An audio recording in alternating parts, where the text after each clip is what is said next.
This tension and this tipping point, this tinder box waiting for a flame, has never been this close and this chaotic in known history. It's really insane, and that people around the world are still being distracted with movies and sports games and their heroes and all sorts of other things going on, and work and budgets and spreadsheets and things like that, and not looking up from their desks and realizing where we're at as a species is insane. It shows you how the enemy blinds the world from seeing what's actually going on. So I want to run through just the latest stories, and you'll sit and scratch your head on what's actually going on with regards to wars, rumors of wars, and how close we are to an entire tip-off to nuclear conflagration. Russia says it's thinking of putting missiles in Asia if the US keeps deploying the weapon systems that anger China. So Russia showing friendship and support to China, which she needs to do so that China can do the same for Russia, which she has been doing, strengthening the bond between that dragon and bear situation going on there. Sergei Ryabkov, the deputy foreign minister, said it was an option discussed many times by Russian leaders. The remark hints at a potential for Russia to enter the fray in a region fraught with US-China tensions. Sergei Ryabkov, one of Russia's deputy foreign ministers, said on Monday Moscow will consider deploying short to medium-range missiles to the Asia-Pacific region. His comment comes as Japanese media outlet Kyodo News reported on Sunday that Washington and Tokyo are jointly drafting Taiwan contingency plans that would station US missile units in the Philippines and the Nansei Islands. So America's going to station missiles in Japan's area and economic zones and so on in case of a Taiwan situation, which directly angers China with their whole one China policy, which America politically so-called approves. So that whole tension brewing the whole time in that part of the world, which also includes North Korea, South Korea, and all those issues. Hello, now Russia enters the fray and positions missiles there as well. So that whole thing heats up immediately. And not only do the missiles support China in this situation as a balancing act to America's missiles in the situation, but it also supports North Korea, which he has a pact with, a military pact to defend and look after. So now that his missiles are there, that is the shield and umbrella that Kim Jong-un would need in case he does anything rash in his situation. So that whole boiling pot is now bubbling over in that area. Hectic, hectic. UK military scraps aircraft and warships to save money as it tries to stay afloat. Bad timing. Really bad timing. It's like seeing the tidal wave and saying, you know what, I've been thinking about it for months now, but maybe it's time to dismantle the fishing boats at the back of the house. But there's a wave coming. Let's dismantle the boat. Keep the tank. The UK military is hurting financially, and the situation has become so dire that they are resorting to scrapping warships and aircraft to save money. The timing could not be worse. Defense Secretary John Healey announced the military would be able to save as much as £500 million during the next 5 years. You don't have 5 years. By getting rid of the outdated equipment. Why not sell the outdated equipment to other countries that are smaller than you, African countries, South American countries, and recoup your funds right there instead of just scrapping it outright? He told Parliament the decision was part of the restructuring and modernization program of the UK's armed forces. However, the military has already been reduced dramatically, we've covered that over the last year, after decades of cuts aimed at saving money again. First, the Royal Navy intends to take out a pair of amphibious assault ships, the HMS Bulwark and the HMS Albion, removing them at the end of this year, a decade earlier than planned, and marks a serious blow to the Royal Marine's capability of launching land assaults from the sea. 10 years early removal. They'll also take out a fleet of 17 Royal Air Force Puma helicopters, given they're quite old, and 14 of their older Chinook helicopters. In addition, less than 6 years since entering service, they'll be retiring 46 Watchkeeper drones worth £5 million each. Again, sell them. They're also pulling a pair of large Royal Fleet auxiliary ships known as the RFA Wave Ruler and the RFA Wave Knight. These ships have been bringing supplies and fuel needed by the Royal Navy's aircraft carriers for operations around the world. So your supply ships feeding into your carrier groups are now being taken away as well. So that also is going to affect and impact how far those carrier groups can move and how they will be resupplied and who they will need to rely on for resupply.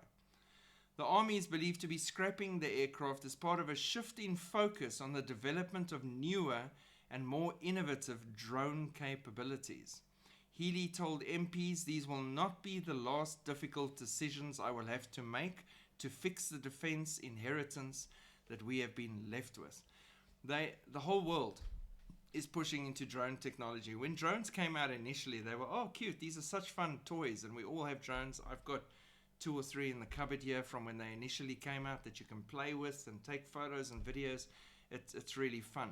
And then from there, it just changed and just kept developing and going crazy. And when you look at what they can do, specifically China, with drone swarms and how they use them, and they make giant dragons' heads in the sky, and the coordination and precision and everything.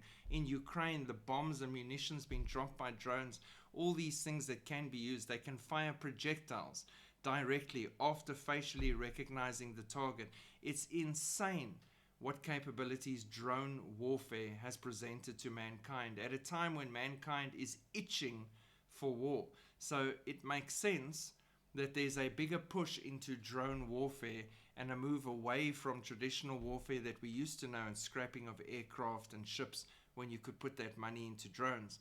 I mean, even Elon Musk is now taking fire at the F-35 program, saying it's not good enough and it's a waste of money. It is a lot of money, and we shouldn't be sending pilots into combat. We should send drones. So he's pushing the thing that everybody that loves Top Gun and fighter planes has always been stressing about, the removal of the human component from the flying situation, and now it's all drone controlled. The guy sitting in his office is controlling the drone / fighter plane, AI / fighter plane, and sending it into combat. It gets shot down or blown up. You haven't lost your son, father, uncle, brother. He's still sitting there. He just logs into another drone. It's a new style of warfare that's developing really fast, and we're seeing it in more and more countries as they realize they're playing catch up with China at this stage of the game.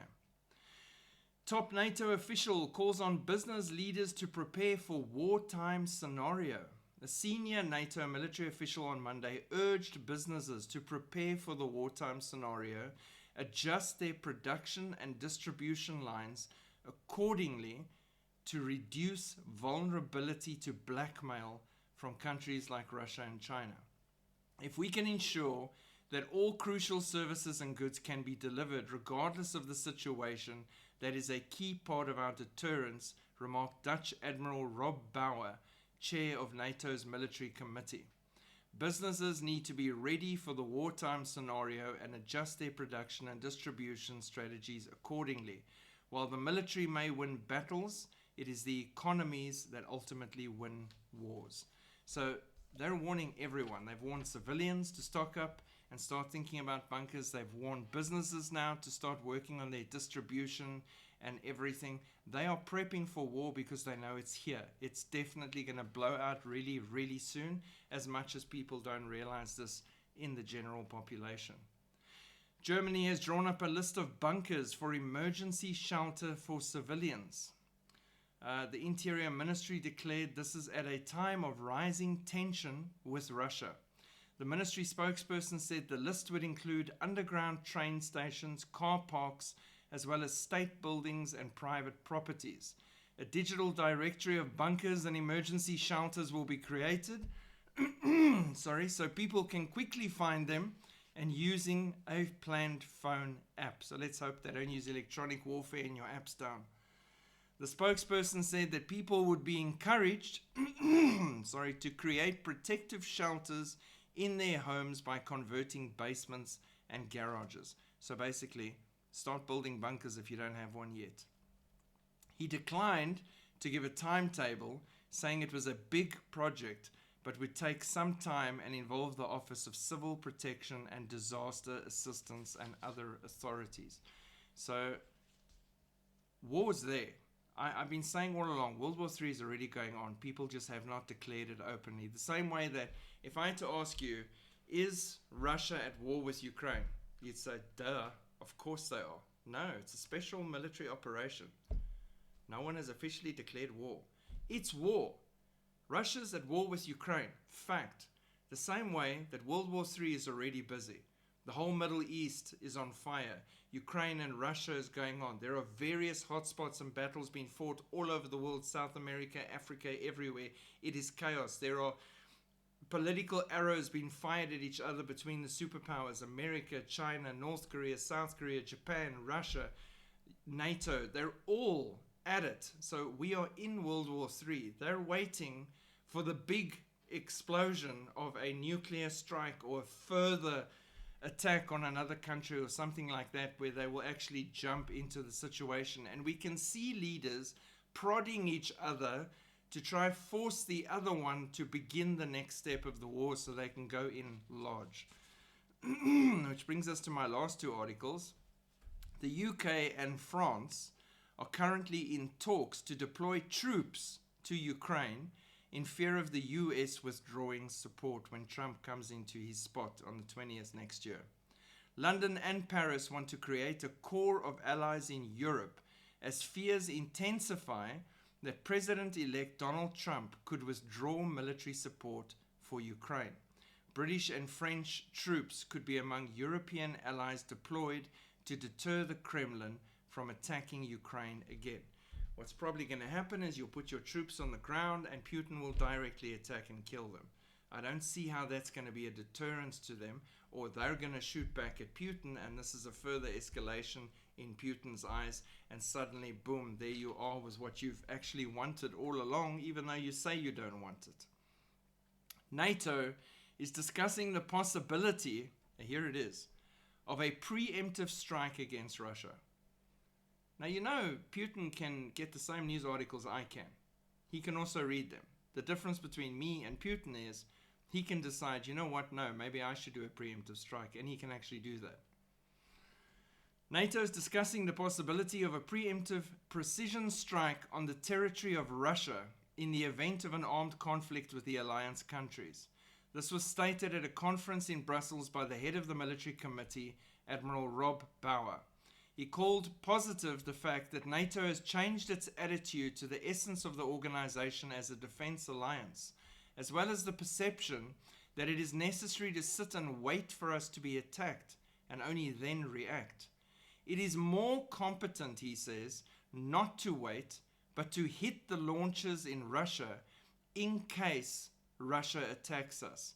A combination of precision strikes is needed that will disable the systems that are used to attack us, and we must strike first, Bauer said. So he's openly and publicly declaring we need to attack Russia now first. Let's hit all their missile launchers. Russia can read. Putin speaks English fluently, even though he refuses to. They understand and hear this. Do you really think that they've only got the launchers you see and not others that are prepared to hit the multiple targets they've already earmarked across NATO and the United States? Not taking into account the Belgorod submarine that's somewhere. So yes, it has never been this tense, this insane, this boiling point and ready to explode before that I've seen. And yet, when I get in my car later and drive, because I need to go and dig for Bibles, another story. And when I go do that, everyone I meet won't even realize that the world is in danger, that chaos is happening and erupting all around them. Believers won't have an inkling of what's going on in the world and how close everything is to the proverbial cliff, which leads to the tribulation.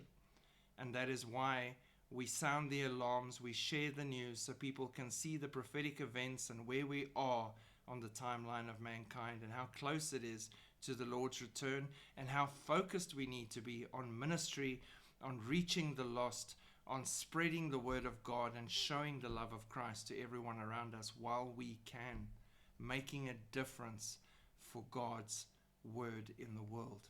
We are his servants and we are here to serve in the field. God bless. Keep looking up. Shalom.